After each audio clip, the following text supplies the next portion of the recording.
O outro não pode fazê-lo sozinho. Não. Para configurar tecnicamente a ausência, teria que haver um procedimento judicial, porque a ausência é uma figura do Código Civil. Quem está sumido ou desaparecido deve-se dar início a um procedimento judicial que vai culminar com a declaração de morte dessa pessoa. Tá? Então, se não tem procedimento judicial, você não pode arguir a ausência tecnicamente.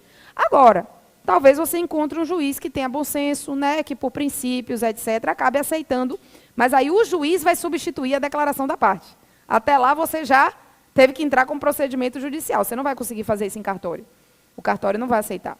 Percebe? Você chegar para um tabelião e dizer, ó, eu sou mãe de Joãozinho, eu quero emancipar ele, mas meu marido, Antônio, sumiu. Aí o tabelião vai dizer, mas a lei exige ele. Ah, mas ele é ausente. Aí o tabelião vai lhe dizer, tá, cadê a prova da ausência? O procedimento de ausência. Percebe? Aí você vai ter que ir para o judiciário. Aí o judiciário, o juiz sempre pode substituir a vontade das partes. Né? O direito de família tem várias previsões. O juiz poderia dizer que está emancipado e pronto. Mas aí você já teve o trabalho, né? Não adianta. Tá? Muito bem. Observe o seguinte.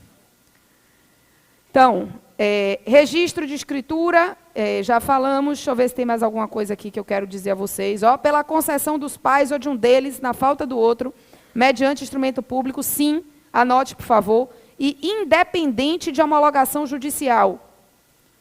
Não depende de homologação judicial.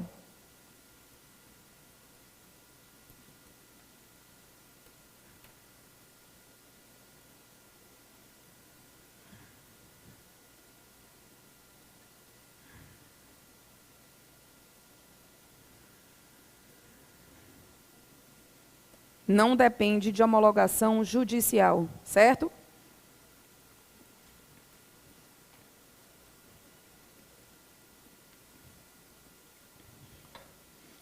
Ok?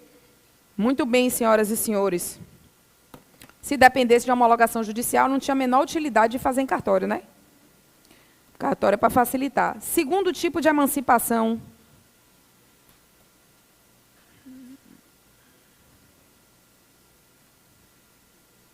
Deixa eu ver que cor eu usei aqui.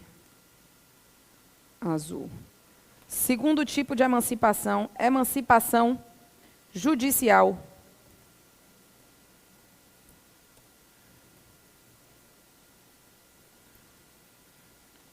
Inciso 1º, segunda parte do artigo 5º, tá? Tudo no artigo 5º.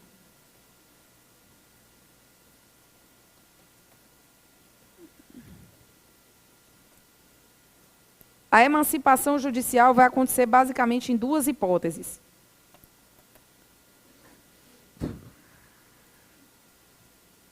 Quando o menor estiver sob tutela, que é essa que está aí no artigo 5º, porque tutor não pode emancipar.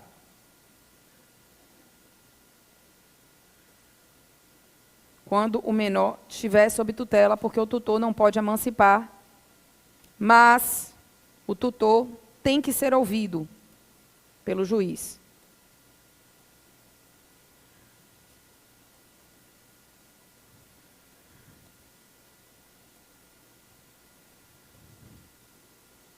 Tá? Então, menor estiver sob tutela, porque o tutor não pode emancipar. Mas o tutor tem que ser ouvido pelo juiz, ok? Letra B.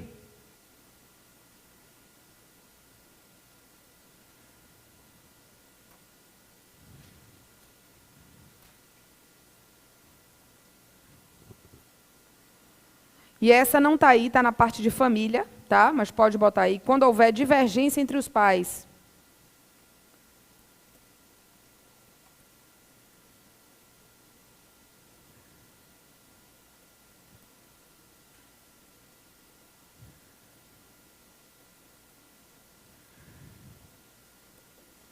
Quando houver divergência entre os pais, certo? Se pai e mãe discordam, não estão presentes, nada disso, discordam, aí o juiz também pode decidir, tá? Muito bem, a emancipação judicial, obviamente, se dá via sentença, né? Via decisão judicial.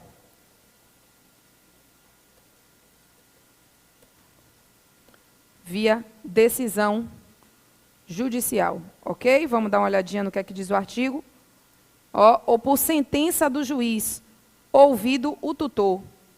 E, em ambos os casos, se o menor tiver 16 anos completos. Então, pode botar aí, atenção. Atenção.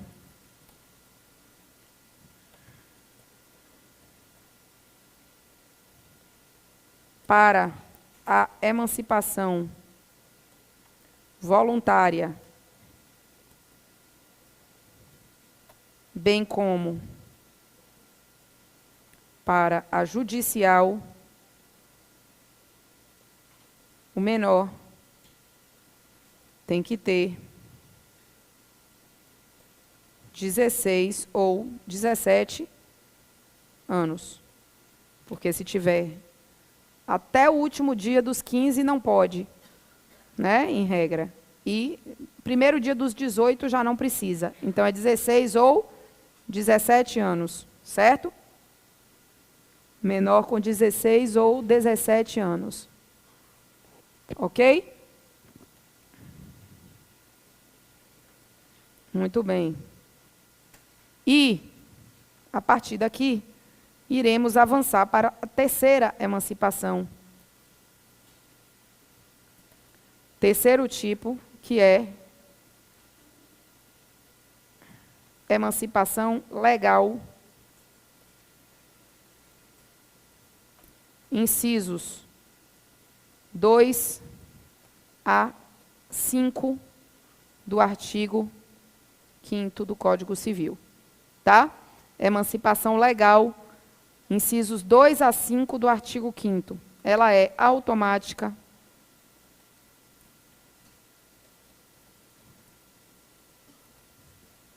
Independe. Ela é automática, independe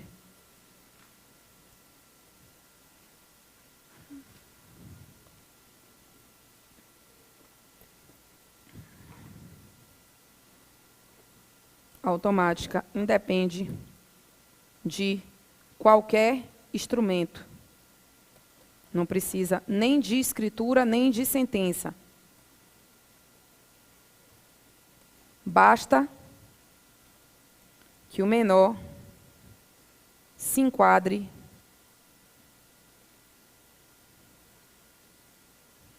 numa das suas hipóteses.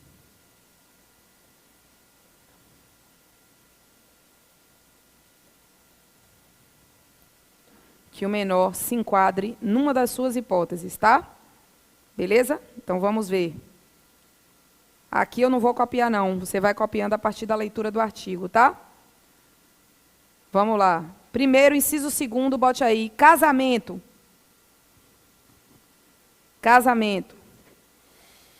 Aí você vai anotar. Lembre que isso é novidade do ano passado, tá? Não caiu ainda. Mas tenho certeza que uma hora dessa vai cair. Mudou a lei em abril de 2019, tá? Só tivemos 2 exames depois de lá. Você vai botar. Atenção, ou lembre-se que o casamento do menor abaixo de 16 anos, o casamento do menor abaixo de 16 anos, ou seja, que não atingiu a idade núbil,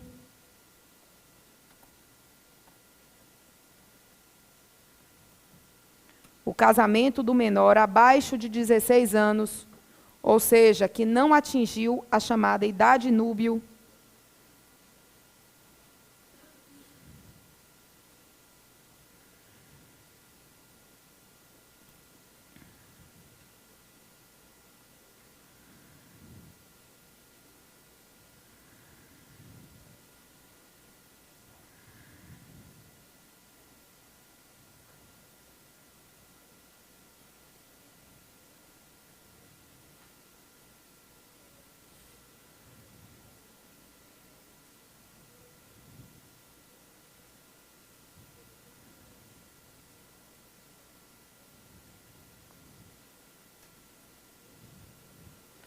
vamos lá. Não será que não atingiu... Como foi que eu botei aí a frase? Estava vendo um negócio aqui da audiência, desculpem. A idade núbia, eu falei, está proibido, né? Proibido o casamento, não começou assim a frase?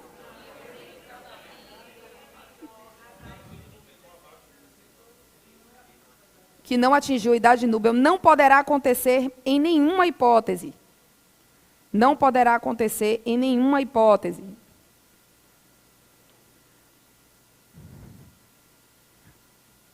Dá uma paradinha de escrever e observe a lei aqui comigo. Por que que isso é uma novidade? Tá? É uma redação dada por essa lei 13.811 de 2019. Porque até então havia duas hipóteses de casamento abaixo dos 16 anos. Dá uma olhada nesse 1520 riscadinho aí, antes da revogação. Para evitar imposição ou cumprimento de pena criminal. Tá? Deixa eu grifar aqui, se eu ver se eu consigo grifar para você enxergar melhor. Para evitar imposição ou cumprimento de pena criminal ou em caso de gravidez. Então, você tinha duas hipóteses de casamento até 2019 que o juiz podia autorizar. E vários juízes, que eu tenho amigos, me diziam que autorizaram várias vezes, principalmente por conta de gravidez. Tá? A questão da imposição da pena criminal, você não vinha mais encontrando na jurisprudência, porque desde que o Código de Processo Penal mudou, tá? Lá em... O Código de Processo Penal não, o Código Penal mudou, acho que em 2006, não, foi antes. Foi uma das reformas, né, do Código. Ele passou a não mais constar como causa de excludente de punibilidade o casamento entre a vítima do crime sexual e o autor, porque era excludente de punibilidade. Se o autor casasse com a vítima, ele não podia mais ser processado nem cumprir pena. Tá? Não podia ser a ele, na verdade, processado podia, mas não podia cumprir pena. Era exclusão de punibilidade. Mudou e, a partir daí, a jurisprudência, por causa da doutrina em cima, começou a não mais reconhecer, mesmo estando no Código Civil, esse casamento. Só que a gravidez ainda acontecia até ano passado. A menina ficava grávida antes dos 16, a família pedia para autorizar o casamento, o juiz autorizava. Ou o menino, abaixo dos 16, engravidava, uma mulher ou uma menina, e a família também pedia autorização para o casamento e autorizava. Não pode mais, está proibido. Então, hoje, abaixo dos 16 anos, não tem casamento. Se casar, eventualmente, porque várias coisas proibidas acontecem no direito, né? Se casar, acontece o quê com esse casamento? Não vai cair na prova, então relaxa, porque isso é polêmico. Porque a lei não foi expressa. Tá? Tem gente que defende, como Flávio Tartucci, que seria um caso de nulidade, mas eu, particularmente, entendo que não. Porque a lei, para declarar uma nulidade, tem que estar na lei. E a lei não falou que esse casamento, se acontecer, será nulo. Ele simplesmente proibiu.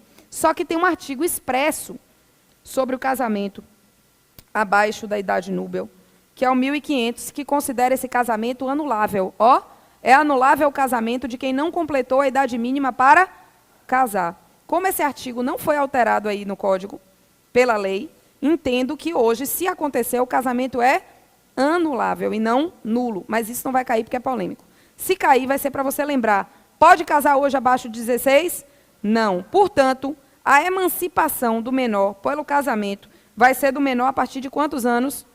16. Então, vai ser o menor com 16 ou 17 anos, tá? Se quiser, então, pode complementar. Casamento do menor com 16 ou 17 anos.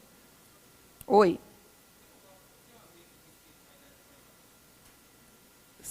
O Código Civil, ele fala que é a partir dos 16.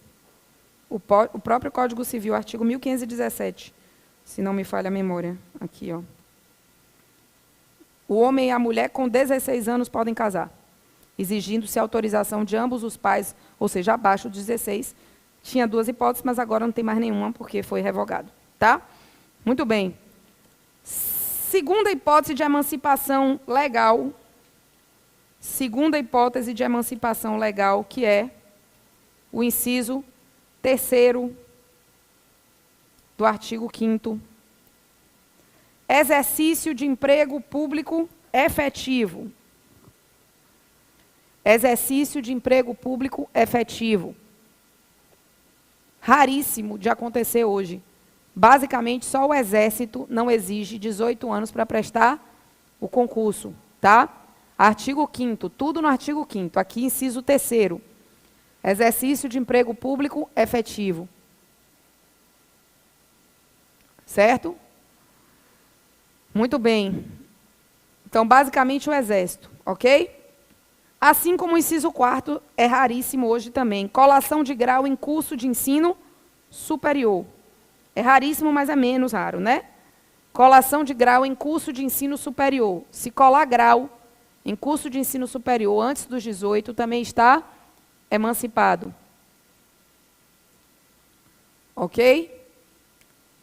Essas duas hipóteses são hipóteses que faziam sentido no Código de 16, porque a maioridade civil era 21 anos.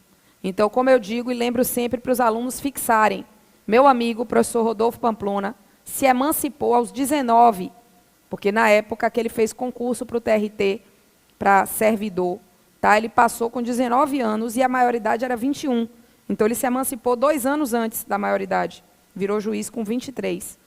E Eduardo Sabag, professor de português de concurso, se emancipou porque colou grau antes dos 21. Na época era 21, não era 18. Ele colou grau, acho que com 19 ou 20, também se emancipou. Hoje em dia é bem mais raro, mas eventualmente surge um geninho desses da vida, né, que você vê que... Outro dia teve um menino que virou advogado antes dos 18.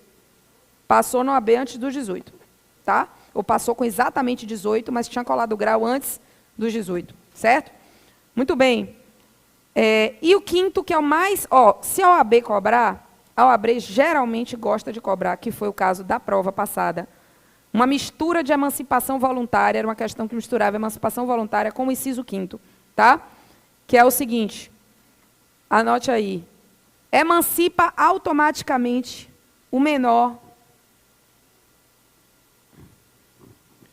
que com 16 anos, 16 ou 17 anos, emancipa automaticamente o menor que com 16 ou 17 anos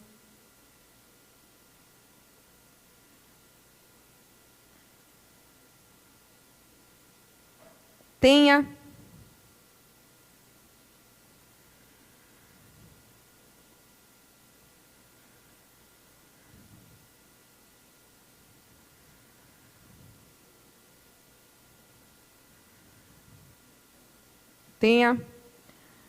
estabelecimento civil ou comercial, o menor, que com 16 ou 17 anos tenha estabelecimento civil ou comercial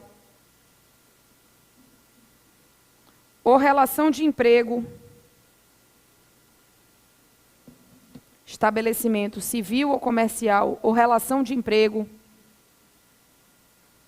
pelos quais tem adquirido economia própria. Pelos quais tenha adquirido economia própria.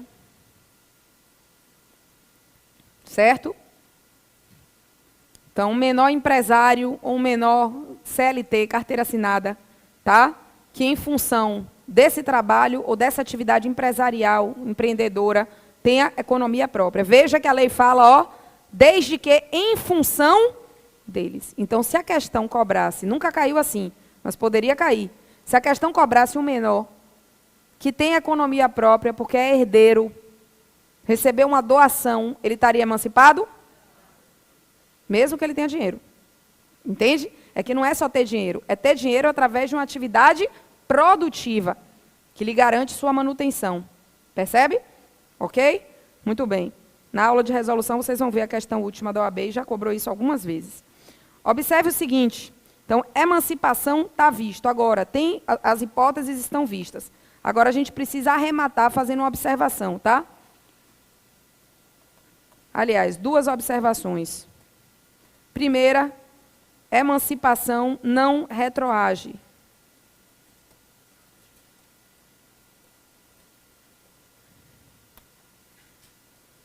Emancipação não retroage, tá?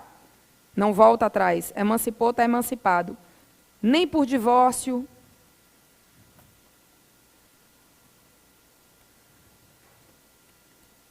nem por demissão, nem por divórcio, demissão, falência da empresa, etc.